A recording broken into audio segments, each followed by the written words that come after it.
Hello guys, कैसे feel कर रहे हो? सीए फाउंडेशंस की एग्जाम्स अब खत्म हो चुकी है।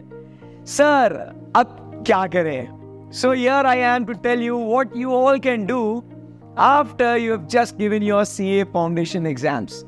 पहली बात भाई, सेलिब्रेट करो यार। जाओ अपने फ्रेंड्स के साथ, फैमिली के साथ एंजॉय करो, राइट? मस्त मूवीज देखो, डिनर पे जाओ, go out for parties with your friends because it's time to celebrate. Because इतने समय के बाद आपको अब रिलैक्स करने का मौका मिला है, so make the best use of it. Number 2, what you can do is relax and regenerate. इतनी जो रातें आपने बिताई है बिना नींद के, अब समय है पूरी पूरी नींद करने के लिए, राइट? एंड साथ ही साथ दोस्तों, अगर आपकी कोई हॉबीज है जो आपने एग्जाम्स के वजह से उसको आपने साइडलाइन कर दिया था, it's time to catch up with that hobby. Number 3, दोस्तों कुछ फिजिकल एक्टिविटी में इन्वॉल्व हो जाओ, कुछ फिजिकल एक्टिविटीज में एंगेज हो जाओ। Be it your workouts, be it cycling, be it jogging और just going around the mountains for a hike. Guys, engage in some physical activity, क्योंकि इतने दिनों ने आपने जो मेहनत करी है, एक जगह पे आप डटे रहते हैं पढ़ाई करने के लिए, आप जरा बॉडी को थोड़ा मूवमेंट दीजिए, right? So guys, do some physical activities. Number 4, पढ़ पढ़ के बोर हो गए होंगे, राइट? वही इकोनॉमिक्स, वही मैथ्स, वही लॉ, वही अकाउंट्स। सर वो पढ़ के अब मजा नहीं आ रहा है। सो दोस्तों, अगर आप रीडिंग का शौक रखते हो, कुछ अच्छी नॉवेल्स आप उठाइए, राइट? जो आपको मजा आएगा पढ़ने के लिए। सो जो भी आपका फेवरेट जॉनर है, आप उसे पिक कीजिए, B it any sky-phi, B it any thriller, B it any comic. उठाइए कोई नॉवेल और अपने मनपसंद नॉवेल को पढ़ना चालू कर दीजिएगा। कुछ नई एक्टिविटी के बारे में भी सोच सकते हो, राइट? तो नंबर 5 दोस्तों, आप क्या कर सकते हो? Pick up a new hobby. It can be painting, it can be learning some instrument, it can be, drawing, painting, singing, dancing.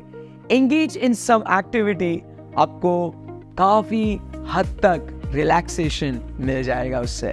और आप तो जानते ही हो, जुलाई का महीना है, मौसम बहुत बढ़िया है, तो क्यों ना आप ट्रैवल के लिए चले जाए। नियर बाई एरियाज में आपके घर में कोई भी हिल स्टेशन है, कोई भी ऐसा टूरिस्ट स्पॉट है जो आपका फेवरेट हैंग आउट प्लेस है, day to go, enjoy over there, मौसम के मजे लो and come close to the nature and enjoy yourself, enjoy this beautiful weather. So that can be on your bucket list as well. But अकेले मत जाना। सबसे important guys, अभी समय है to connect with your loved ones, right? इतने दिन आप पढ़ाई कर रहे थे तो मम्मी पापा के साथ आपकी बातें बहुत कम होती थी, भैया दीदी के साथ आपकी बातें कम होती थी, राइट?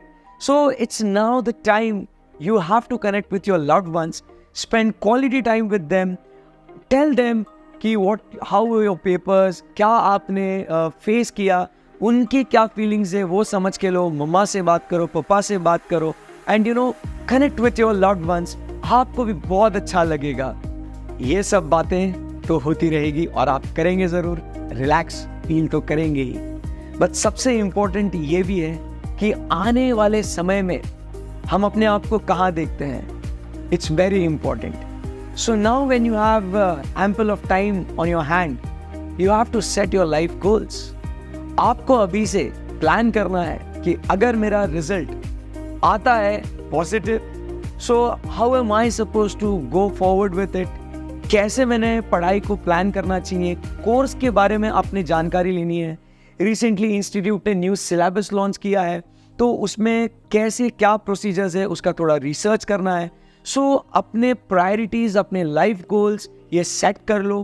प्री रिजल्ट बैच या रेगुलर बैच ज्वाइन करना है आपको, और कोई दूसरा एक्स्ट्रा एक्टिविटी या एक्स्ट्रा कोर्स करना है, उसके बारे में आप सोच सकते हो। सो मस्ती मजाक के साथ साथ गाइज, अगर आप बीकॉम कर रहे हो, आपको सीएस भी करना है, आप सीए कर रहे हो, उसके साथ साथ कोई और प्रोफेशनल कोर्स आपको करना है, so now is the time to think on that as well. And that's it.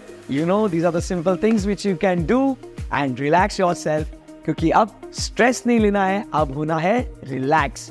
तो रिजल्ट्स के बाद जल्दी मिलेंगे सीए इंटरमीडिएट में और पढ़ाई करने के लिए। तब तक मजे करते रहो। Bye bye.